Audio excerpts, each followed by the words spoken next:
What's happening, everyone? Welcome back to the channel. I am Dial here with another movie review. It is the month of the Hunger Games. We're going back and talking about all four Hunger Games films leading up to the prequel film, The Ballad of Songbirds and Snakes, which is going to be out this weekend.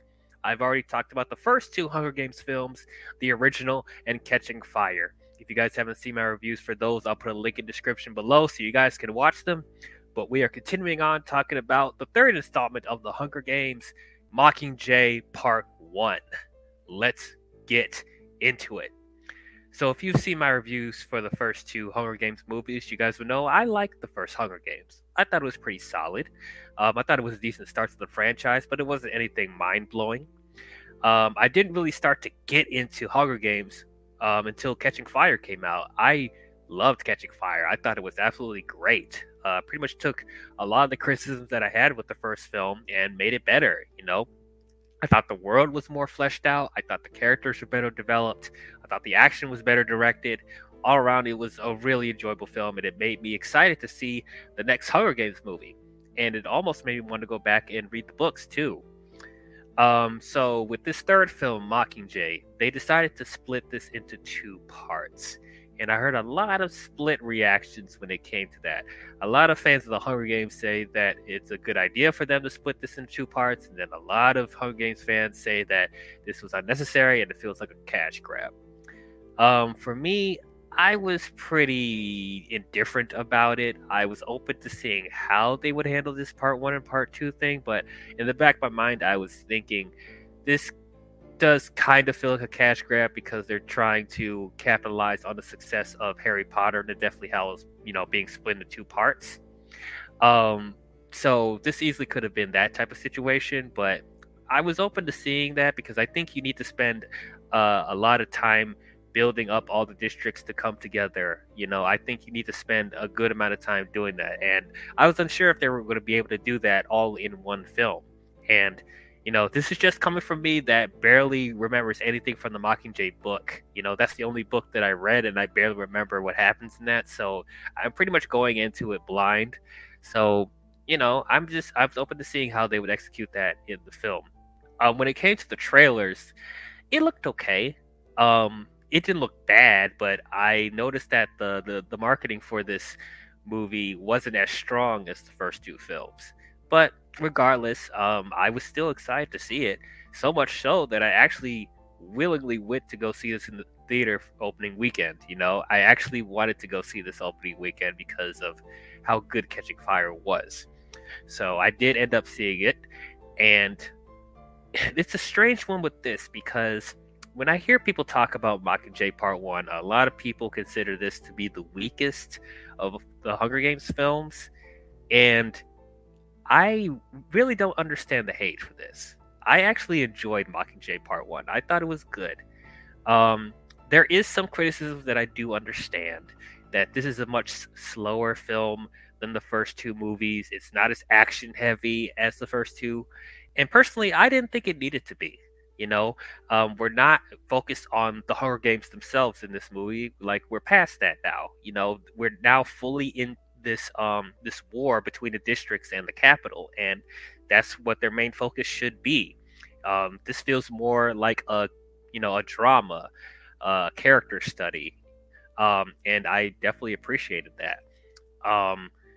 But yeah, I just like that they spent a lot of time building up the districts to come together, and also seeing how Katniss, eventually just becomes the beacon and the leader of the rebellion and stuff like that. And I've said in the previous reviews that I find Katniss's journey throughout these films very, very interesting, and I'm fully invested in what happens to her. Because once again, she's put in a huge situation that she didn't even want to be in. This all started because she was trying to protect her sister from the games. That's all she cared about. She wasn't concerned about what happened in the capital. She wasn't concerned about Panem. She wasn't concerned about fame and glory. She only cared about protecting her sister, and that one event just caused this whole thing to happen. And once again, Katniss is such an introvert. She's not a people person. The only thing she cares about is the well-being of her loved ones. And so now you're seeing here that she's willing to do whatever it takes to make sure that the people that she loves are safe. And if that means helping to, lead a rebellion, that's something that she'll have to do. And what I also liked, when she's eventually taken to District 13, and also it was crazy to me that they just dropped in Catching Fire that District 13, was destroyed years ago, so it's like not there anymore. But apparently it is. But what I like is that when she is being brought to help lead this rebellion, at first she's like no, because she has trust issues with them. Because if you remember in Catching Fire, that they made this whole plan to make sure that PETA walks out of this alive, because it's not an environment that PETA should be in, because he's not, prepared. And also, of course, because PETA and Katniss grew a relationship, and so she starts to care more about his well-being. But we saw at the end of Catching Fire, they weren't able to rescue PETA, and that was the whole deal that everyone made with her, and they failed with that. And so now she has trust issues. Like, if you couldn't even do that, like, why should I trust you to help me with other stuff? Why should I be your Mockingjay if you weren't able to, work with me on that? So it's kind of justified that Katniss, at first is very reluctant to be the Mockingjay. At first, she didn't even want to be in the first place, but having to deal with people that can't keep their promises, like, that's very important to her. So I thought that stuff was very interesting. Now, as far as like the districts coming together, that's also some of my favorite parts of the movie. You see a couple of scenes where you starting to see more districts start to revolt against the capital. Two of my favorite scenes in the film.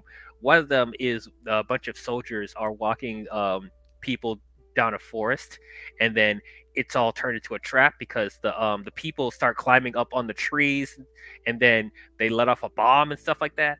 I thought, oh, that was a really, really cool scene. Like, you start to see people revolt more and more, and I thought, it got me hyped. And then also a really, really good scene where when Katniss is singing that song of "Are you coming to the tree?"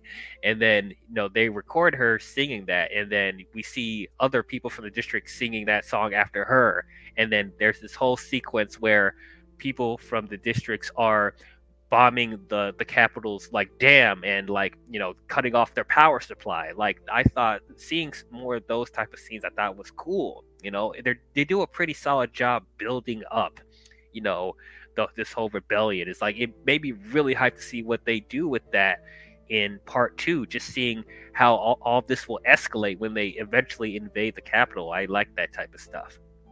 Now, the biggest criticism that I heard with this film is that this movie focuses too much on the propaganda.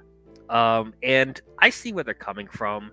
For me personally, if they're trying to form a rebellion and they're trying to make a plan to, invade the capital, I feel like they had to focus on more stuff than, the propaganda and all that. And I'm not gonna lie, because I felt it too. The propaganda stuff was a bit cheesy. It was a bit hokey, and it was a bit awkward to see Katniss try to read lines and like just act, because she's not an actress. She's just a regular girl, and just once again she's just put in situations that she's not comfortable with. And so I did find some of those scenes kind of corny, that they're putting her in front of a green screen and having her recite lines and like give like emotion and stuff like that, and like it is kind of awkward. One little thing that I noticed in the movie, it's a little thing that nobody really talks about that much. After she visits this hospital with people, and like the capital blows up the hospital, and then that gives her the motivation to give a speech and stuff like that, which I thought was a really good executed scene. Like, before that even happens, you see Candace going in the hospital and seeing all these sick innocent people, like they're weak, they're injured and stuff like that. Some people died, and all the people see that she's come, and then they ask her, "Are you here to fight with us?" And then she reluctantly says yes. And we see everyone doing that Mockingjay symbol and stuff like that. And then right after that happens, the Capitol finds out that she's there, and then they blow up that hospital, and everyone's dead. And then that gives her the motivation to, send a message to Snow in the Capitol where the rebellion's coming after you, and we're not going to let you kill any more innocent people. And but okay, so when they recorded that, then they put a whole bunch of graphics and stuff like that to create like more propaganda. Like they use the similar graphics that they use with the marketing for the movie. Like the actual movie, they use the same type of graphics with the Mockingjay symbol and stuff like that, and the same type of whistle that they use for the trailer. So I thought that was kind of meta how they did that. That was really strange. But like, there's some hokey stuff like that. So, which I feel like some of that stuff is getting in the way of the more powerful moments, like stuff with them bombing the hospital and her getting angry after that. Like, I wish we saw more scenes of that, or even like when they take her to District 12 to see how it was destroyed, and then you know we're seeing her reaction from that. Like, those are some of my favorite moments from the film, and I just wish we saw more of that. Another thing, I just wish we saw more of how they strategize what they're going to do at the Capitol. Like, what exactly are they going to do? Are they going to overtake the Capitol? Are they going to kill Snow? Are they going to, shut off all their power? They lightly touch on that, but I feel like they could have done more with that as well. Yeah, so I get the propaganda argument, but like, I didn't think it was bad or anything. It was just kind of oddly placed. One other thing that I thought was very powerful and I thought was really dark for these movies is that when the Capitol captured PETA, they're forcing him to send messages to districts to not form this rebellion and not revolt against the Capitol. And we could see that he's being tortured. It's like we see that his body is like deteriorating when we see the messages of him, and it's like, that's really dark stuff. Like, I didn't expect for this franchise to really go there. Like, we know that the Hunger Games is a dark story, but like, just to see them even going that far to be like torturing somebody and like messing with them physically, like, that was really, really twisted for these films. And we see how that's emotionally getting to Katniss, because seeing him on these videos and stuff like that, it's just like, it's really like taking a toll on her emotionally and psychologically, because she was trying so hard to save him and she wasn't able to. One other thing that slightly bothered me about that, though, is that everyone else in the rebellion didn't know that that PETA is being forced to say all that stuff, and like, they don't care about PETA's safety because they think that that he's a traitor and stuff like that.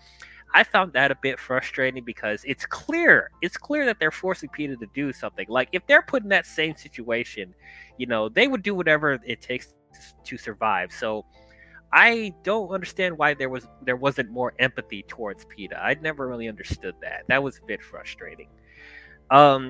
There's a couple new characters in here, like President Coin, who who ran District 13 and is pretty much the main head of the rebellion, played by Julianne Moore, and I thought she was pretty good. I thought she was solid. There was a little bit of suspicion with her character going in, and as the movie goes on, I just felt like there was something a little bit off about her. But as far as her performance, I thought Julianne Moore did her thing. And then obviously Philip Seymour Hoffman was great in this as well. I think this is the last thing that he's filmed before he passed away. I think he was able to do part 1 and part 2 before he passed away. And man, it's such a shame. They put it at the end of the movie in memory of Philip Seymour Hoffman, and he definitely is missed. He definitely is. But he did a great job in here as well. Also, I gotta say that Elizabeth Banks as Effie, like, seeing her put in a situation that she doesn't want to be in, because she's all about her fashion and like the the glitz and glamour, but now she's part of this rebellion where she has to minimalize everything, and even the way she dresses, like she's in jumpsuits and like a head wrap, and she's not used to that stuff. But you could tell that no matter what situation she's in, she's for the cause. She's not able to be as glamorous as she is before, but she's going to do whatever it takes to help Candace in this rebellion. So I do like Effie a lot in this movie. I was a bit I was a bit off put up from her performance in the first two films, but I found her a lot more grounded in this film. And of course, Woody Harrelson as Haymitch, I thought he was great as well. Once again, he's trying his best to gain the trust of Candace because he wasn't able to help PETA, but they eventually helped to rebuild the relationship between him and Candace. So I thought that stuff was interesting. And then Finnick, I thought was great in this movie too. Like we saw in Catching Fire that he was putting on this this pretty boy facade, but like ever since the games in Catching Fire, we're seeing a much more vulnerable Finnick, especially because the Capitol also captured the love of his life, and so we also see this taking a mental toll on him. And I just found him much more layered as a character, so I thought that stuff was compelling. And then Mahershala Ali, they got Mahershala Ali in this film as Boggs, and I thought he was good. He didn't really have a lot of standout scenes, like he was just the right hand man to Coin. And he served his purpose there. I thought he was good, but like wasn't anything fantastic. Jeffrey Wright is back here as BT, and I thought he was good in this. He's paralyzed now, which is unfortunate from the games, but he still is very helpful when it comes to making everyone's weapons and gadgets and helping to hack the system of the Capitol. So I thought that stuff was interesting. And of course, President Snow. Man, he's just getting more and more scummier as these movies go on. Like, I just find him such a really effective villain. I really like the rivalry that they're building between him and Katniss. It just is building more and more like tension and animosity between each other, and I just find that really, really interesting. Another little detail that I forgot to talk about with the Catching Fire review is that they're teasing that President Snow is getting sick, because we saw in Catching Fire when he was drinking the wine and blood was coming out of his mouth. And so we're seeing that he potentially is dying. So that adds another thing in the plot that, that shakes things up. So it's like, how is he going to address that? Like, is he going to find a cure? Is he going to make a deal with Katniss to help him stay alive? Like, what does that mean? So I thought that was an interesting thing that they put into the plot as well. And then there's Candace's quote unquote camera crew to help record her speeches and her reaction to the districts being destroyed and seeing all the other innocent people, just trying to stay alive. That they have this camera crew following Candace, and led by Natalie Dormer's character, Cressida. I know that she's in Game of Thrones. Still haven't seen Game of Thrones, but I know that she's in that, and she was pretty solid in here. I don't know. For some reason, I thought that Cressida's character and her crew was going to be like her team to her action team. Like I thought they were more like warriors and stuff like that, but that's not what they were at all. They actually were camera people. I mean, they were able to defend themselves. They know how to use a weapon, but like they were mostly there to be like their camera crew. And I thought, okay, that was pretty interesting, going back to the whole propaganda stuff that they're pretty much helping to edit all that stuff. And so, okay, that's kind of a subverting expectation I didn't expect. But I thought Cressida was pretty solid.